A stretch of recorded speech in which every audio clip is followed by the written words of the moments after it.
सेवक आपके बीच आरोग्य लहर वॉल्यूम 9 यानी कि 9 के लिए उपस्थित है। आज के वॉल्यूम को 3 भागों में विभाजित करेंगे। पहले भाग में सेवक आपके साथ एक बुजुर्ग दंपत्ति की सच्ची गाथा साझा करेगा, जो कि आप सब यंग पेरेंट्स के लिए, छोटे भाई बहनों के लिए तथा बच्चों के लिए शिक्षाप्रद हो सकती है। दूसरे भाग में पोस्ट कोविड पेशेंट पर नेशनल ब्रेन रिसर्च सेंटर की स्टडी रिपोर्ट साझा की जाएगी, क्योंकि आपके अधिकतर प्रश्न मेंटली एग्जॉस्ट होना तथा कई बार स्टैचू की तरह पोस्चर का बन जाना एवं याददाश्त का कम होना या महसूस होना आदि आदि थे। तथा तीसरे भाग में इसी पर सिंपल एक्सरसाइज साझा की जाएंगी। अब आते हैं भाग 1 पर, जिसमें सेवक एक बुजुर्ग दंपत्ति जो सेवक को अक्सर सैर करते हुए पार्क में मिल जाया करते थे, जिनके 2 पुत्र व 1 पुत्री हैं और वह तीनों की शादी कर चुके हैं। उनकी पुत्री अपने घर में सुखी है तथा एक पुत्र बाहर सेटल है, दूसरा उनके साथ रह रहा है। सेवक उनकी आत्मकथा शुरू करने से पहले आपसे सबसे हाथ जोड़कर एवं कान पकड़कर क्षमा चाहता है अगर किसी को यह प्रेरक दृष्टांत अच्छा ना लगे। उन्होंने साझा किया कि लगभग 5 साल से वह अपने आप को बेबस तथा मजबूर समझ रहे हैं, क्योंकि वह अपनी बेटी समान डॉटर इन लॉ को बच्चों के प्रति सचेत करते आ रहे हैं, लेकिन हमारी दोनों की राय अच्छी नहीं लगती, जबकि हम बच्चों के बारे में उनको पूरी तरह से गाइड करते आ रहे हैं, जैसा कि उनको समय से ज़्यादा टीवी देखना, खेलना तथा खेलते खेलते आपस में लड़ाई कर लेना, रेवेंज मोड में आ जाना। तथा उन्होंने बताया कि उन्होंने अपनी डॉटर इन लॉ को एक सुझाव दिया कि आप इनका टाइम टेबल बना लो, जो सामने कहीं पर ऐसी जगह पे चिपका दो या टांग दो ताकि बच्चे देख सकें, और वह टाइम टेबल भी उनके साथ सलाह करके बनाइए। तो उनकी बेटी समान डॉटर इन लॉ ने कहा कि छुट्टी वाले दिन कैसे होगा। तो वो बताते हैं कि उन्होंने कहा कि छुट्टी वाले दिन का टाइम टेबल आप उस हिसाब से अलग से बना लो। लेकिन उन बच्चों के माता पिता ने एक न सुनी। वो बताते हैं कि हम जब वह आपस में लड़ रहे होते हैं तो प्यार से कई बार कहते हैं, जब वह नहीं मानते तो कई बारी हम गुस्सा भी करते हैं। लेकिन एक बार दोनों बच्चों ने जब लड़े तो एक बच्चे ने 2 टेबल के बीच में बच्चे को ऊपर लिटा दिया और जो स्पेस था टेबलों में उसके ऊपर कमर पर बैठ गया। ये तो भगवान का शुक्र है कि उसकी बैकबोन टूटी नहीं, लेकिन उस बच्चे को दर्द बहुत हुआ। तो बताते हैं कि हमारे को अंदर बहुत कष्ट हुआ जब वो बताते हैं कि उन्होंने अपनी डॉटर इन लॉ को कहा कि आप इनका ध्यान रखो। तो उन्होंने कहा कि मैं इनका बहुत अच्छे से ध्यान रखती हूँ। और उनकी धर्मपत्नी ने तो यहाँ तक साझा किया कि उनका स्वास्थ्य ठीक न रहने की वजह से कभी कभी वह स्वयं कपड़े नहीं धो पाती थी, तो उनकी डॉटर इन लॉ को धोने पड़े। तो डॉटर इन लॉ ने उनको स्पष्ट शब्दों में कह दिया कि वह उनके अंडरगारमेंट्स नहीं धोएंगी। तथा बुजुर्ग लेडी ने यह भी बताया कि उनके साथ कई बारी उनकी डॉटर इन लॉ मिसबिहेव करती थी, लेकिन वो अपने हस्बैंड को इसलिए नहीं बताती कि उनको गुस्सा आ जाएगा और उनकी सेहत खराब हो जाएगी। सेवक आपके साथ यह साझा करना चाहेगा कि सेवक उनकी सभी बातें आपके साथ शेयर नहीं कर सकता, लेकिन आप सबसे प्रार्थना करेगा कि हम सब बुजुर्गों को, यंग पेरेंट्स को, छोटे भाई बहनों को तथा बच्चों को अपने आप को अपने अपने कार्यों में ठीक से लगे रहना चाहिए, ताकि ना किसी बुजुर्ग को कष्ट हो और ना किसी यंग पेरेंट्स को और ना ही बच्चों को, ना भाई बहनों को, तथा हम सब एक आदर्श परिवार की तरह रह सकेंगे। अब आते हैं दूसरे भाग पर। इसमें सेवक आपके साथ कोविड से ठीक होने के बाद मरीजों पर नेशनल ब्रेन रिसर्च सेंटर के पोस्ट कोविड कॉम्प्लिकेशंस एक्सपर्ट्स द्वारा हो रही रिसर्च के कुछ बिंदु रखेगा, जैसा कि कोरोना वायरस पेंडेमिक में दिमाग में कौन सा हिस्सा इफेक्टेड हो रहा है तथा कौन सा हिस्सा दिमाग फोक के लिए जिम्मेदार है। माननीय professor and scientist doctor Pankaj सेठ जी, जो डिपार्टमेंट ऑफ बायोटेक्नोलॉजी के लिए काम कर रहे हैं, तथा उनके नेशनल ब्रेन रिसर्च सेंटर ने brain bank of NIMHANS in Bengaluru, जो कि the national institute of mental health and neurosciences के नाम से प्रसिद्ध है, वहाँ से दिमाग के कुछ हिस्से मंगाए थे जिनकी मृत्यु कोविड-19 की वजह से हुई थी। अब तक की रिसर्च में उन्होंने पाया कि सार्स कोविड रेस्पिरेटरी वायरस से कहीं ज़्यादा है, तथा आगे उन्होंने इस रिसर्च को 2 भागों में विभाजित किया। एक में कि वायरस का कौन सा कंपोनेंट न्यूरॉन्स को नुकसान पहुंचा रहा है, तथा दूसरा किस मैकेनिज्म नर्व सेल्स को नुकसान पहुंचा रहा है। प्रोफेसर पंकज सेठ जी ने आगे बताया कि स्टडी के निष्कर्ष को इस साल तक आने की उम्मीद है, तथा वह यह भी उम्मीद करते हैं कि डॉक्टर्स को लंबे अरसे से कोविड से इफेक्टेड चल रहे लोगों का इलाज करने में इससे सहयोग मिलेगा। अब आते हैं एक्सरसाइज पार्ट पर।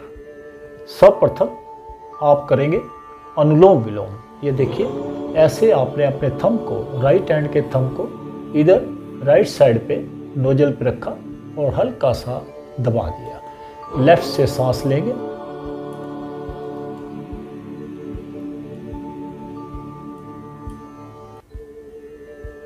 और राइट से छोड़ेंगे।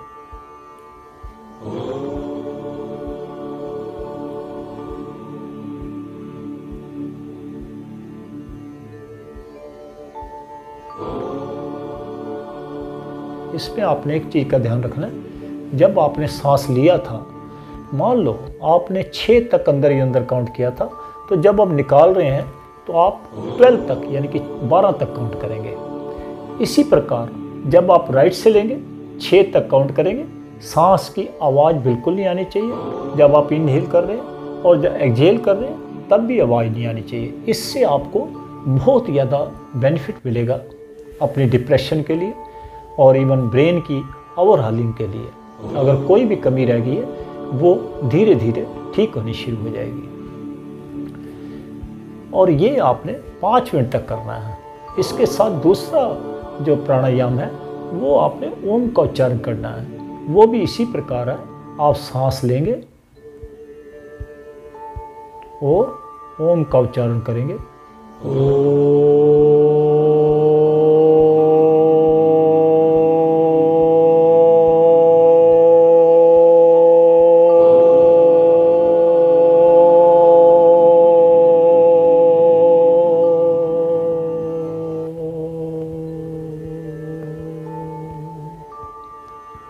इसको भी आपने बड़े प्यार से करना है, लेकिन इस चीज़ में आपने इस एक्सरसाइज में ध्यान रखना है कि जब आप ओम का उच्चारण कर रहे हैं तो आप अंदर ही अंदर ओम को बना रहे हैं। जैसे आपने ओम की शेप ऐसे की, आपकी आवाज़ बड़ी थी, जैसे ऐसे ओम आया अंदर की तरफ आवाज़ कम हुई, फिर बाहर की तरफ गया आवाज़ बढ़ी, फिर नीचे ऐसे आया आवाज़ कम हुई, फिर आपने ऐसे किया आवाज़ बढ़ी, इधर फिर कम हुई।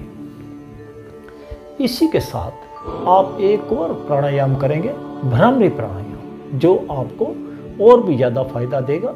ये रिसर्च जैसे आपने देखा ये तो चलती रहेंगी, लेकिन आप अपनी रिकवरी के लिए अपने प्रोसेस में लग जाइए। भ्रामरी प्राणायाम में आपने ये इंडेक्स फिंगर रखी, लॉन्ग फिंगर रखी, शॉर्ट रखी, जहाँ पे मर्जी रख लो।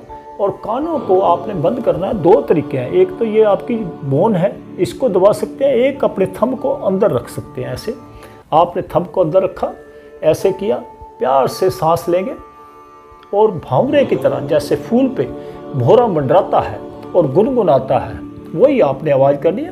पूरे ब्रेन में आपके ब्लड का संचार होगा और आपके जो ब्लड सेल्स हैं वो मजबूत होंगे, ऑक्सीजन प्रॉपर उनको मिलेगा, तो आपका ब्रेन शार्प हो जाएगा।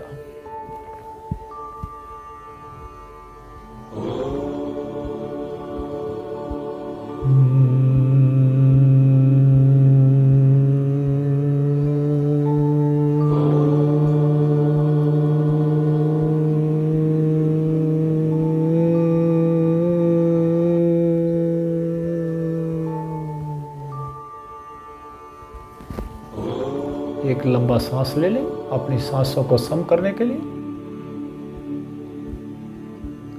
अब आपने खिलखिलाकर हंसना है कि आपकी बॉडी एग्जॉस्ट ना हो, पूरे शरीर में ब्लड का और ऑक्सीजन का संचार सम हो जाए। सांस लेंगे और खिलखिलाकर हंसेंगे।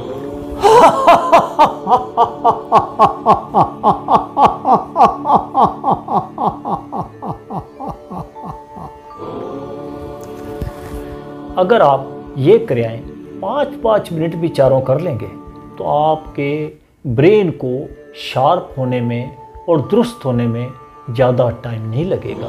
लेकिन एक चीज़ का ध्यान रखना, बड़े प्यार से करनी है एक्सरसाइज, कोई जोर जबरदस्ती नहीं करनी। अब आते हैं कि अखरोट यानी कि वालनट से हमारे को किस किस प्रकार के लाभ मिल सकते हैं। क्योंकि वालनट में fibre, iron, protein, phosphorus, vitamin B6, magnesium, copper, mono unsaturated fat, poly unsaturated fat आदि के साथ साथ यह एंटी इन्फ्लेमेटरी तथा एंटीऑक्सीडेंट भी अपने अंदर समाये रखता है, जिसकी वजह से यह हमें थकान में आराम देने के साथ साथ दिमाग को भी रेस्ट करने में सहयोग करता है। नींद भी अच्छी आती है। ब्लड प्रेशर को कंट्रोल करने के साथ साथ गंदे कोलेस्ट्रॉल को भी लिमिट में रखने में हमारा सहयोग करता है तथा दिल को स्वस्थ बनाता है। यह हमारा इम्यून सिस्टम बूस्ट करने में हमारा सहयोग करता है तथा पाचन तंत्र को सुचारू रखने के साथ साथ कब्ज नहीं होने देता। यह हड्डियों को मजबूत बनाए रखने में हमारा सहयोग करता है। यह कैंसर जर्म्स को ख़त्म करने में या यूं कहें कि हमें कैंसर से बचाने में सहयोग करता है। यह हमारे शरीर से एक्स्ट्रा फैट को कम करने के साथ साथ हमारा वजन भी कम करता है। यह हमारे शरीर में किसी भी कारण से सूजन हो जाने पर उसे कम करने में हमारा सहयोग करता है। सेवक यहाँ यह भी साझा करना चाहेगा कि अखरोट रात्रि को भिगोकर सुबह खाली पेट खाना चाहिए तथा अखरोट दिन में 1 या 2 ही खाने चाहिए तथा अगर आप कमज़ोर हैं या आपका डाइजेशन सिस्टम ठीक नहीं है तो 1 ही अखरोट खाना चाहिए। सेवक यहाँ भी यह कहना चाहेगा कि आपने अखरोट को मार्केट से साबुत ही खरीदना है, गिरी नहीं लेनी, स्वयं तोड़कर रात्रि को भिगोकर सुबह खाना है। इससे आपको बहुत ज़्यादा फ़ायदे मिलेंगे। अगर आपने सुबह खाना है तो सुबह खा सकते हैं। दूसरा, आप दोपहर के भोजन के 3-3.5 घंटे बाद भी भिगा हुआ अखरोट खा सकते हैं तथा इसके खाने के बाद आधा घंटा आपको कोई और चीज़ नहीं लेनी। अब सेवक आपसे इस वॉल्यूम को समाप्त करने के लिए अनुमति चाहता है। जय हिंद, जय भारत।